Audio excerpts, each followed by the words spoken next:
తెలుగుదేశం అంటారు, మీరు జై జై అని. జై జై అని గట్టిగా అంటారా?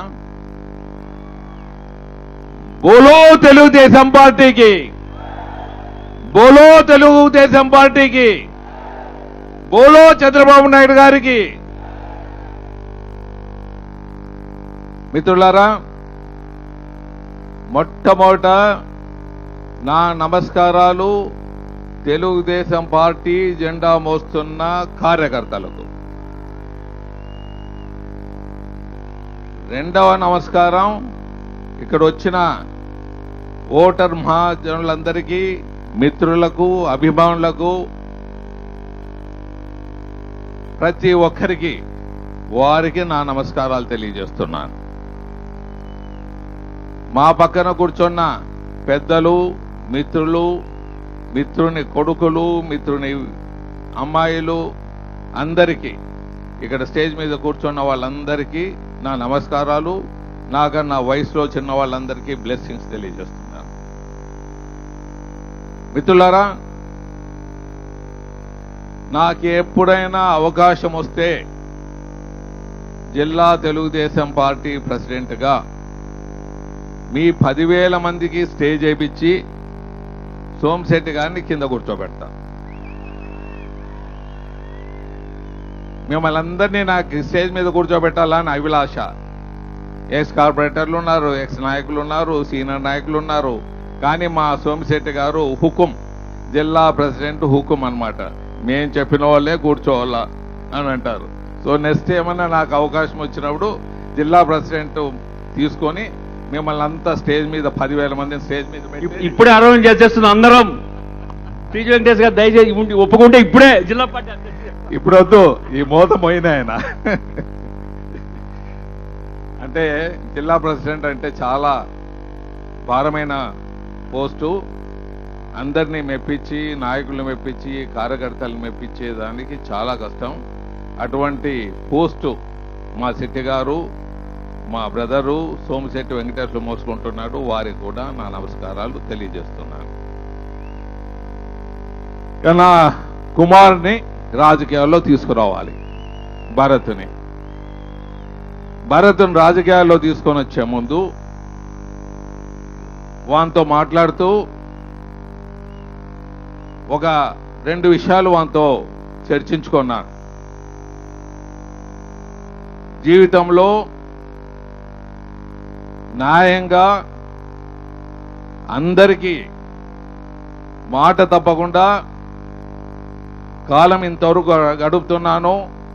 రాష్ట్రంలో న్యాయంగా జీవించే వాళ్ళలో ఎవరున్నారంటే మొదటి వరుసల్లో నాయకుల్లో నేను కూడా వస్తానని మీకు తెలియజేస్తున్నాను. అలాంటి నాయకత్వం నువ్వు వహిస్తే నువ్వు రాజకీయాల్లో రావాలన్నా.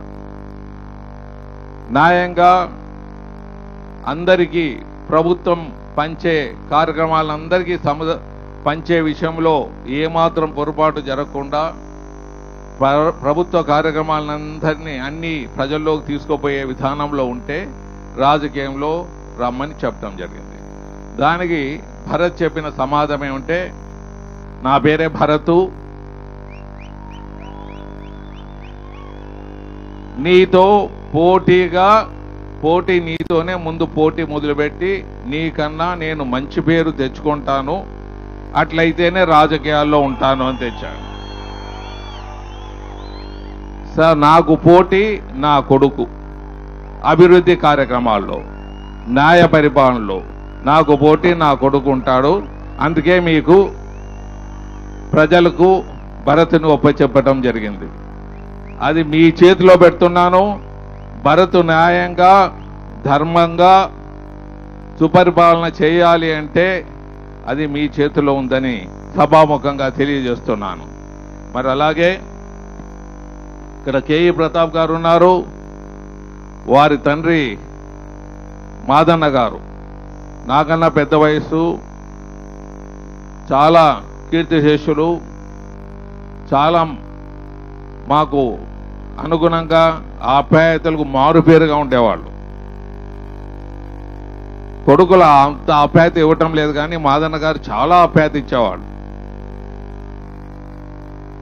అప్పుడప్పుడు ఇట్లా చేస్తూ ఉంటారు. మాదన్న గారు నేను గృహప్రవేశం కర్నూలులో గృహప్రవేశం కట్టిన గృహప్రవేశానికి పిలవలేదు. నేను మా ఇంటి వెనకే ఉన్నా. నాకేం భయం అంటే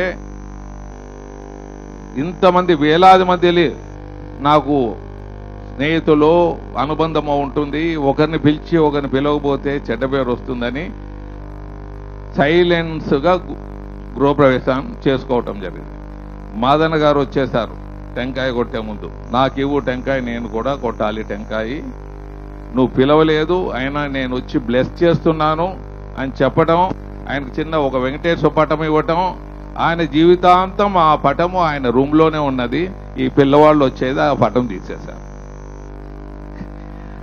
మంచివాళ్ళు, ప్రతాపు అభిమానానికి మారిపోయారు, రాజకీయాల్లో వచ్చారు. అటువంటి ధైర్యస్తులు కూడా ఉంటేనే కొన్ని మార్లు పరిపాలన చేసేదానికి సులభంగా ఉంటుంది. డైమండ్ని డైమండ్తోనే కట్ చేయాలంటారు. అలాగా మా డైమండ్ కూడా అలాగ రాజకీయాల్లో వచ్చాడు. మరి జనార్దన్ రెడ్డి గారు ఆయన కేకలేస్తే రాష్ట్రం అంతా అల్లాడిపోతుంటుంది. జనార్దన్ రెడ్డి గారు కోపం వస్తే గాల్లో ఫైర్ చేస్తాడు. డైరెక్ట్ ఫైర్ చేస్తే మళ్ళీ వెళ్ళిపోతారు అందరూ. అందుకే గాల్లోనే ఫైర్ చేస్తుంటాడు, మాటలు గాల్లోనే ఫైర్ చేస్తాడు, గన్ దొరికిందంటే గాల్లోనే ఫైర్ చేస్తాడు. మంచివాడు, అందుకే కోపం ఎక్కువ. ఏమంటే నేను నిజాయితీగా బతుకుతున్నాను, అందరికీ సేవ చేస్తున్నాను, నన్ను ఎవడైనా ఏలెత్తి చూపితే ఆ వేలు ఉండరాదు అనే స్వభావం కలిగేవాడు.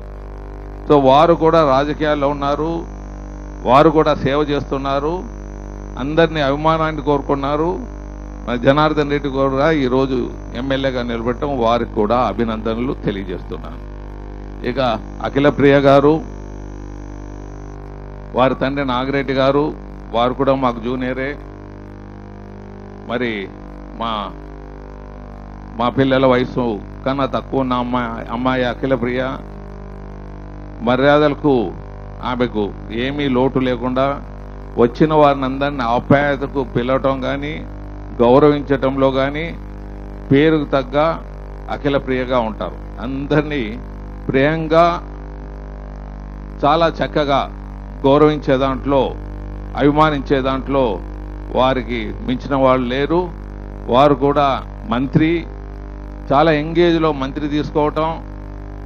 వారి తండ్రి గారు ఓ మాట చెప్పారు, నేను నా బిడ్డని నీతో మాట్లాడిస్తాను, పంపుతాను, ఏమన్నా ఇబ్బందులు ఉన్నప్పుడు లేకపోతే ఏమన్నా సలహాలు ఇవ్వాలంటే అంకుల్ బెస్ట్, మిగతా నాయకుల కన్నా అంకుల్ బెస్ట్, అంకుల్తో సలహా తీసుకొని వాళ్ళ నాయన చెప్పాడు. వాళ్ళ నాయనకు నా మీద అంత గౌరవం ఉంది, మళ్ళీ అఖిల ప్రియ గారు కూడా అదే ఉంటుందని ఆలోచిస్తున్నాను. మరి మీనాక్షి నాయుడు ఆ మీసాలు చూడండి ఎట్లుంటుందో, రాక్షస మీసాలు. మేమంతా కలిసి చదువుకున్నాం కాలేజీలో. సినిమాలు తీశాడు, గ్లామర్ బాయి. సిగ్గుపడుతున్నాడు. చాలా చాలా చక్కగా వాగ్దాటితో గీత గీసేస్తాడు. ఏమైనా నేను చెప్పిందే జరగాలి, నేను ప్రజల కోసం చేస్తున్నాను, నాకు టికెట్ ఇచ్చే తీరాలి, ప్రజలకు నా టికెట్ నాకన్నా మించిన వాళ్ళు ఎవరన్నా ఉంటే ఛాలెంజ్ చేస్తాను, నేను ఇది లేదు, తీసుకోండి, సర్వే చేసుకోండి, రేటింగ్ తీసుకోండి, ఏదైనా తీసుకోండి, నేను నేనే అని ఆయన ఆ కెపాసిటీ ఉండేవాడు, ఆ ధైర్యం ఉండేవాడు. సో మీనాక్షి నాయుడు చాలా, మీనాక్షి అంటే మీ చేప అనమాట. చేప ఎట్లా తప్పించుకోబోతుంటుందో అలా తప్పించుకుంటూ అందరి మన్ననలు పొందుతూ మరి మీనాక్షి నాయుడికి టికెట్ ఇచ్చారు. ఆయన్ని కూడా మనం గౌరవంగా గెలిపించాలి. అటువంటి మిత్రులు చాలా మంచిగా మారిపోయారు మిత్రులు. ఇక నాగేశ్వర రెడ్డి గారు లాస్ట్ తెలుగుదేశం పార్టీ పుట్టినప్పుడు బివి మోహన్ రెడ్డి గారు మా ఫ్యూచర్ అంతా చూసేవాడు, చాలా మిత్రులుగా ఉండేవారు. ఆయన సినీ లైన్లో కానీ వాళ్ళ నాయన గారు, ఆయనకు తెలియని వాళ్ళు పెద్దలు ఎవరూ లేరు. మాకు ఒక రాజమార్గం అన్నమాట. ఆయన ఎవరినైనా కలపాలంటే మమ్మల్ని లంబా చోడాగా పోవటం, టీజే వెంకటేశ్వర మించిన వాళ్ళు లేరని ఆయన చెప్పటం, వాళ్ళు ఏదో మమ్మల్ని అభిమానంగా గౌరవించటం, అదిగా చాలా అభిమానంగా మాతో మిత్రత్వం చేశారు.